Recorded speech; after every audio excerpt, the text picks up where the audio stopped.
Hello everyone, in this video I'll be translating and summarizing the latest Urdu broadcast by Junaid Saleem to make it accessible for our English-speaking audience.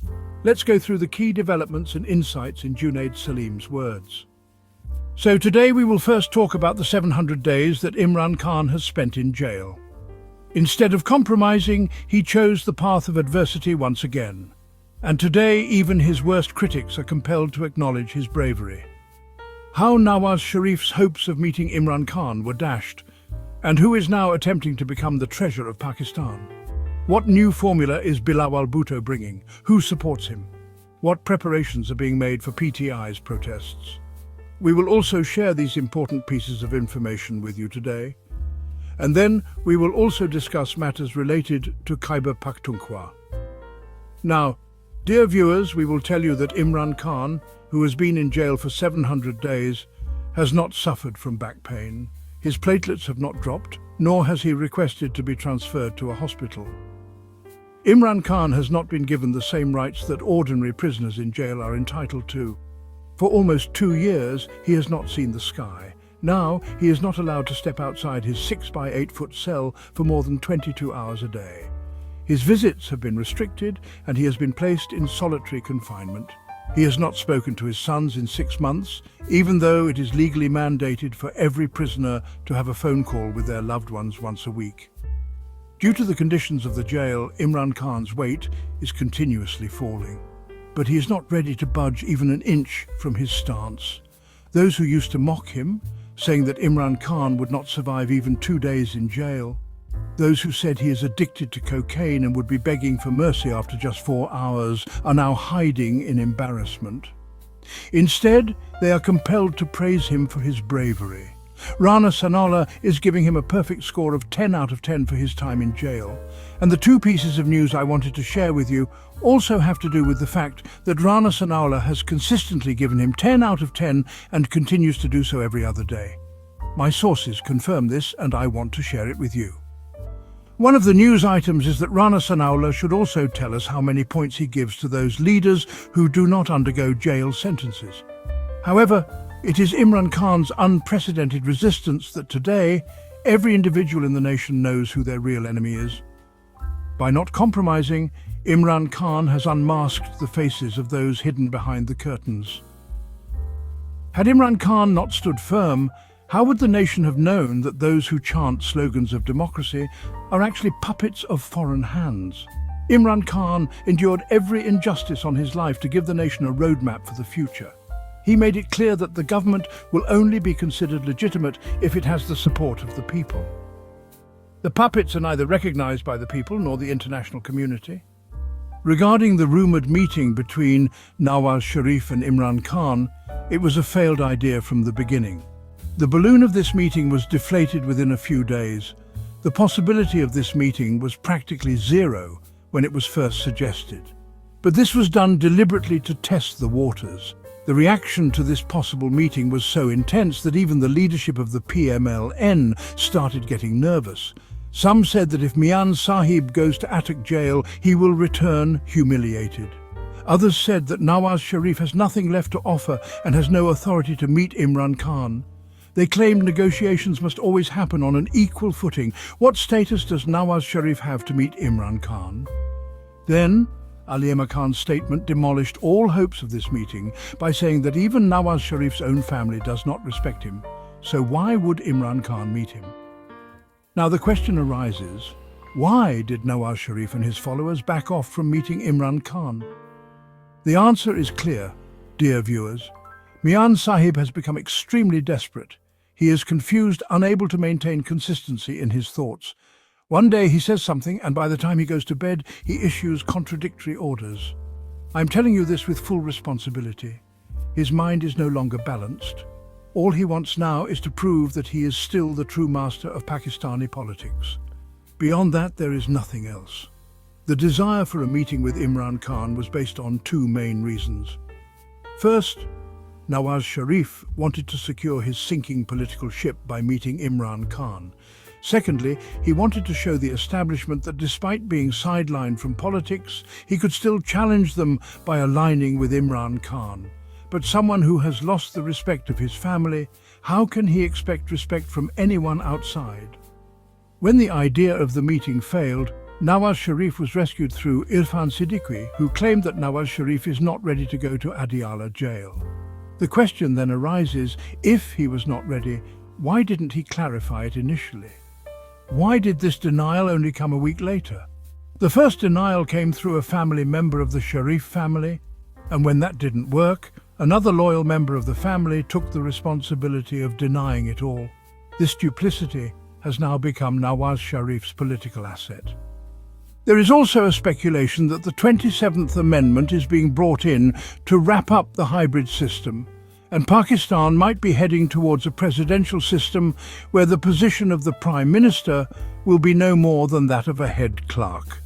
If the 27th Amendment threatens the political survival of the PMLN, then they might attempt to reach out to Imran Khan.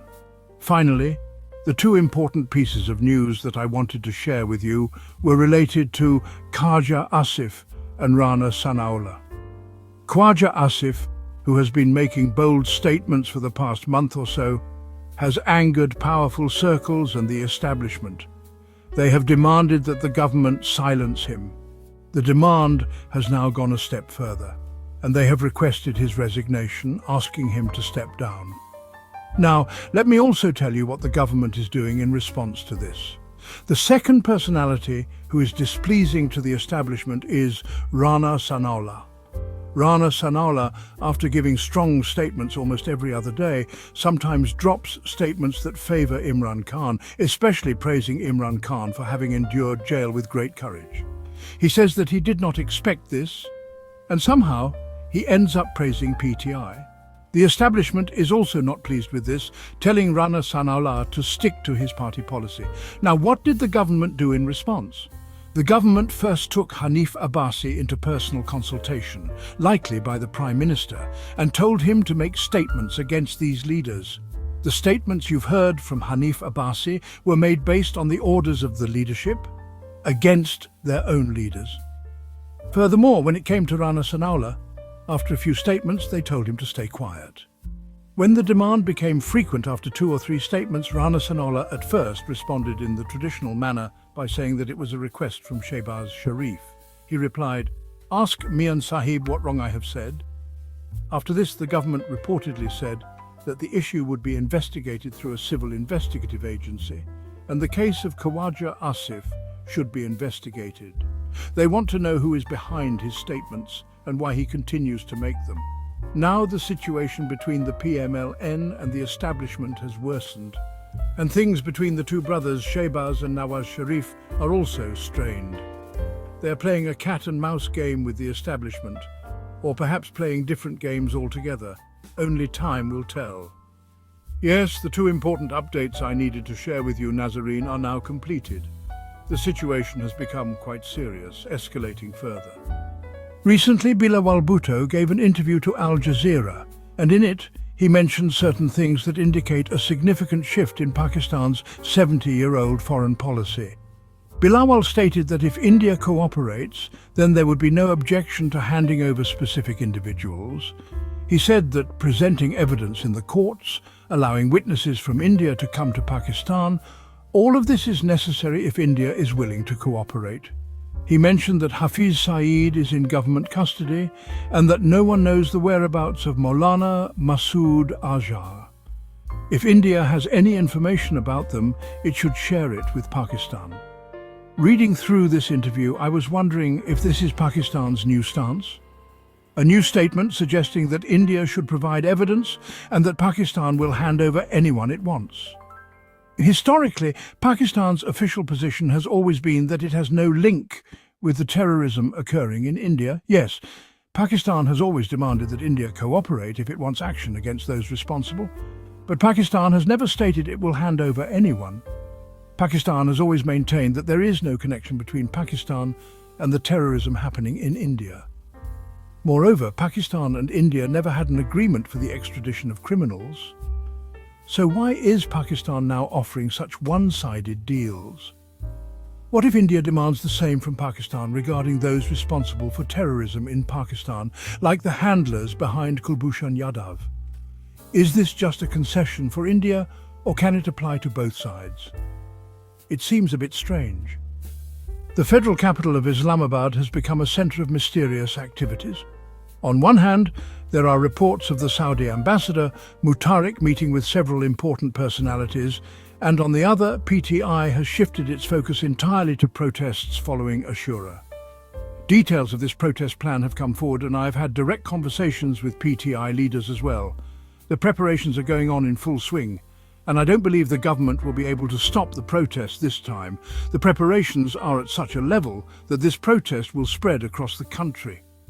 PTI's members of the assembly, ticket holders and officials have been tasked with making sure this protest goes forward. The plan for the protest has yet to be fully disclosed, but according to PTI's General Secretary, Barrister Salman Akram Raja, there will be a surprise this time. He said they won't send their children into sniper fire. Alima Khan has expressed complete confidence in the protest plan devised by Alim Amin and Salman Akram Raja, and said it would be foolish to reveal anything about it just yet. This suggests that the government is indeed in for a surprise. As for KP, the protests will be traditional, but they will be huge. Protests will take place over the course of a week or two, and there will be massive gatherings in the form of rallies or demonstrations. Roads may be blocked, and PTI's local organisations have been directed to prepare for this. In the rest of the country, especially outside KP, the nature of the protests is still uncertain. But if the whole country takes to the streets in a coordinated effort, blocking traffic and causing chaos for a few hours, it could be alarming for the government. The protests will be frequent, and the administrative machinery may become overwhelmed. The success of these protests is highly likely due to the growing anger over inflation and rising electricity bills. The people's frustration is at a peak, and such a situation makes the success of the protests almost guaranteed. On the occasion of Ashura, I would like to share two verses by Iftikhar Arif Sahib, which reflect the essence of Hussein's sacrifice. Hussein, you are no more, Hussein, you are no more, and your house is no more, but after you, the fear of the tyrants is no more. Whoever strays from you, regardless of their lineage, whoever strays from you, their credibility is no more. That wraps up our translation of Junaid Saleem's video. I hope this English version helped you understand his message better. Please like, share and subscribe to Awami Lens to help our community grow. Don't forget to leave a comment below and let me know what you thought of this effort.